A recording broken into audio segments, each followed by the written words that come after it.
थप्पड़ दिल छू लेने वाली कहानी। शादी की पहले ही सुबह मीनाक्षी के गाल पर पड़े जोरदार तमाचे ने उसे हिलाकर रख दिया था। वे सोचने लगी कि अभी तो पहला ही दिन है, अगर अभी से हालत ये है तो आगे क्या होगा। उसकी आंखों से अंगारे बरस रहे थे। उसके पति सतीश ने तो गुस्से में मुंह फेर लिया था, लेकिन मीनाक्षी गुस्से से तमतमा उठी। उसने उसी समय अपना पर्स उठाया और घर के बाहर निकलने लगी।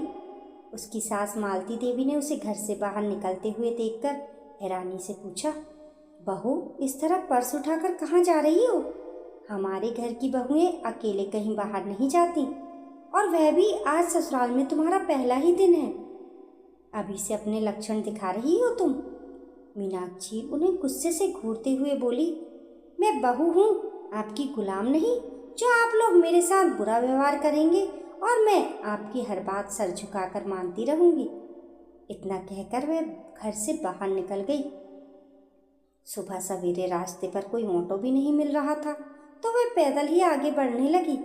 तब तक उसकी सास मालती देवी ने जाकर सतीश से शिकायत करते हुए कहा, बेटा, तुझे अपनी पत्नी को कंट्रोल में रखना नहीं आता क्या? वे ऐसे कैसे मुंह उठाकर घर से बाहर निकल गई? सतीश ये सुनकर दंग रह गया। वे कहने लगा, उसकी इतनी हिम्मत कैसे होगी? वे बिना मुझसे पूछे घर से बाहर निकल गई, और वह भी अकेली। वे गुस्से में बाइक उठाकर सड़क पर निकला। तब तक मीनाक्षी को ऑटो मिल चुका था, तो वह वहां से निकल चुकी थी। सतीश लौटकर घर आया और हॉल में आकर सोफे पर बैठ गया। उसकी माँ उसे भड़काते हुए कहने लगी, अगर तू अपनी पत्नी को काबू में नहीं रखेगा तो कल को पता नहीं ये क्या करेगी। लगता है हमसे बहुत बड़ी गलती हो गई जो हमने ऐसी लड़की को अपने घर की बहू बना लिया। तुझे ही उसे कंट्रोल में करना पड़ेगा बेटा। सतीश की आंखें बंद थीं, लेकिन उसका मन अजीब सी उलझन में डूबा हुआ था। वे सोचने लगा कि बात इतनी बढ़ जाएगी, ये तो उसने सोचा ही नहीं था। उसकी माँ तब से उसे भड़काई जा रही थी, तो वे झल्लाते हुए बोला, ओहो माँ, अब बातें बंद भी करो, मेरा सिर दर्द हो रहा है, मेरे लिए एक कप अदरक वाली चाय बना दो। मालती देवी गुस्से में बड़बड़ाते हुए किचन में चली गई। घर की बहू घर में आकर तमाशा कर रही है और इसे चाय की ही पड़ी है। सतीश का सिर फटने लगा था। वह उठकर अपने कमरे में चला गया। इधर सुबह सवेरे मीनाक्षी के मायके में अभी सब लोग सोए हुए थे, क्योंकि कल रात ही तो मीनाक्षी की विदाई हुई थी और सब लोग थकान उतार रहे थे। लेकिन घर की बहू शिल्पा उठकर चाय नाश्ते की तैयारी में जुट गई थी। आखिर उसे तो अपने सारे फर्ज निभाने ही थे। उसके हिस्से में थकान तो थी, लेकिन आराम के 2 पल भी नहीं थे।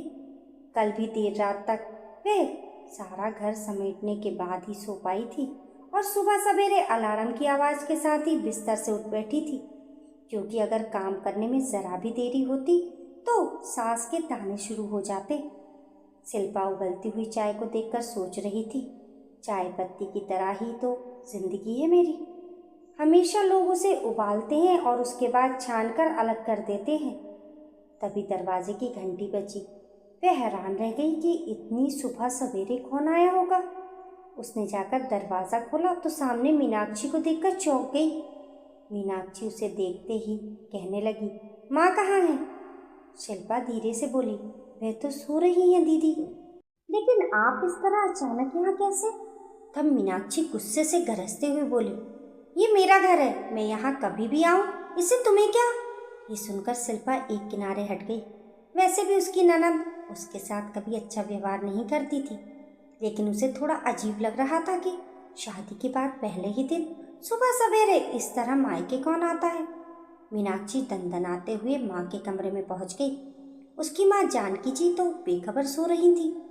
मीनाक्षी ने उन्हें झकझोरते हुए कहा, माँ, यहाँ मेरी जिंदगी बर्बाद हो गई और तुम आराम से सो रही हो। जानकी जी हड़बड़ाकर उठ बैठी। बेटी को अचानक देखकर उनका दिल जोर जोर से धड़कने लगा। वे घबराई हुई बोली, अरे बेटा, तू सुबह सवेरे यहाँ, सब कुछ ठीक तो है ना? मीनाक्षी फट पड़ी, माँ, तुमने कैसा घर देखकर मेरी शादी करवा दी? शादी के पहले ही दिन मेरे पति ने मुझ पर हाथ उठा दिया। ये सुनकर जानकी जी की आंखें हैरानी से चौड़ी हो गई। वे गुस्से में ससुराल वालों को कोसने लगी। घर में बहू को रखना नहीं आता तो शादी क्यों की? फिर बोली, आखिर बात क्या है, विस्तार से बता बेटा, मैं सबकी खबर लूंगी, लेकिन उससे पहले तू कुछ खा ले। एक ही रात में कितनी कमजोर हो गई है तू। उन्होंने जोर से आवाज लगाई, बहू तुम्हारी ननंद घर आई है, चाय नाश्ते की व्यवस्था जल्दी से करो।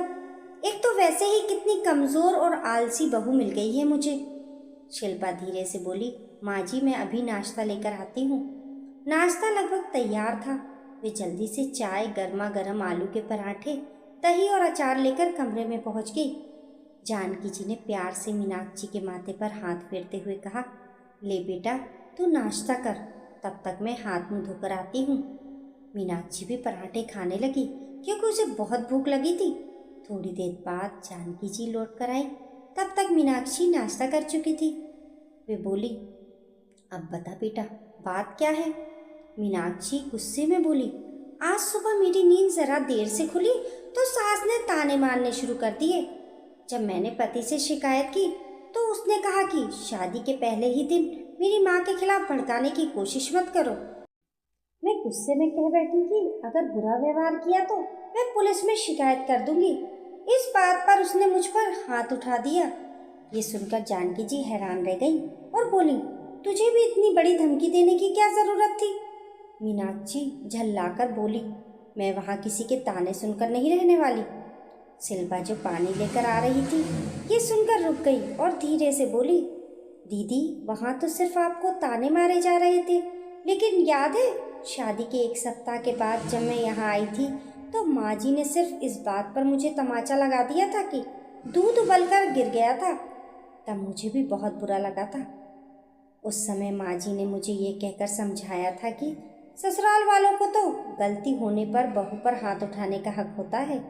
वह तो मेरे पति ने पहली बार में ही आप सबको समझा दिया था कि अगर आपने मुझ पर हाथ उठाया तो वह मुझे लेकर अलग हो जाएंगे। उसके बाद किसी ने मुझ पर हाथ नहीं उठाया, लेकिन ताने उल्लाहनों का सिलसिला तो आज भी जारी है।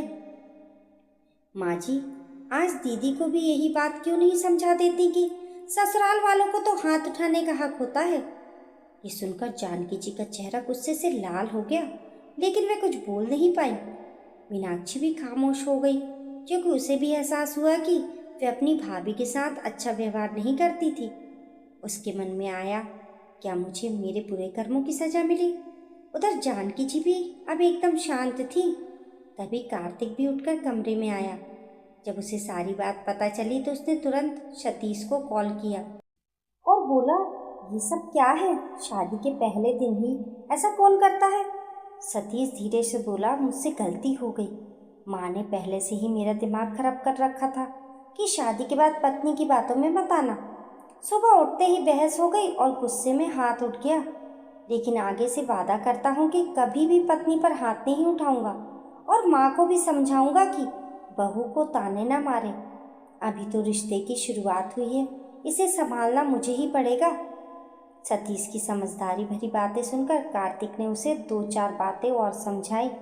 फिर अपनी बहन से कहा, घर ऐसे नहीं बसता दीदी, थोड़े बहुत समझौते भी करने पड़ते हैं। अगर सास कुछ गलत कहे तो ठंडे दिमाग से बात करना, धमकी नहीं देना।